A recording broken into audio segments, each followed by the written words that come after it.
Hello दोस्तों, module 7 में आपका स्वागत है।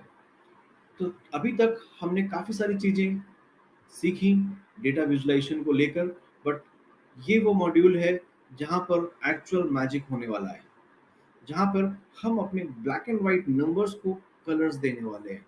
अभी तक हमने उन ब्लैक एंड व्हाइट नंबर्स के साथ बहुत सारे डेटा मैनिपुलेशंस किया, बहुत सारी कैलकुलेशंस करी, कुछ बैकग्राउंड में हमने बहुत सारे फॉर्मूलेज लिखे, बहुत सारे सिंटैक्स लिखे। बट अब वो समय आ गया है कि हम उस डेटा के साथ कुछ फन करें, कुछ कलर्स लेकर के ऐड करें, कुछ तरह से उसको सजाएं, ताकि मेरा एंड यूजर उस डेटा को अच्छी तरह से रीड कर पाए, उससे एनालिसिस निकाल पाए, उससे कुछ इंसाइट लेकर के उसको कुछ यूजफुल इंफॉर्मेशन में कन्वर्ट कर सके। अगर आपको याद होगा कि हमने सबसे पहले एक प्रोजेक्ट ब्लूप्रिंट या प्रोसेस फ्लो के बारे में बात किया था, और अब हम उसके आखिरी पड़ाव तक आ चुके हैं।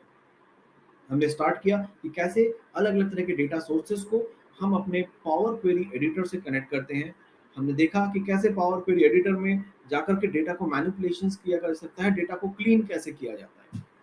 वहां से हमने अपनी कुछ सेट ऑफ टेबल बनाई, जिससे हम अपना स्टार स्कीमा मॉडल बना सके।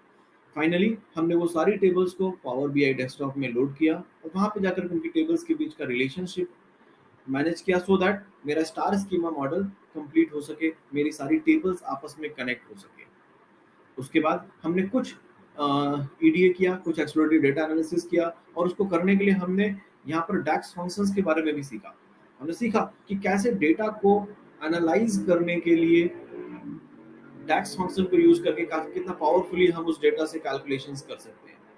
बट अब वो समय आ गया है जब हम अपने आखिरी पड़ाव यानी कि रिपोर्ट व्यू में आ गए हैं। यहाँ पर हम उन सारी चीज़ों का इस्तेमाल करके एक अच्छा सा अपना फाइनल प्रोडक्ट निकालने वाले हैं। Right guys, I hope you all are also excited to know about this module. तो अभी और डिले किए बिना हम जल्दी से अपने नए वीडियोस में, आने वाले वीडियोस में, डेस्कटॉप को कैसे डिज़ाइन किया जाता है उसके बारे में सीखेंगे। Till then, thank you.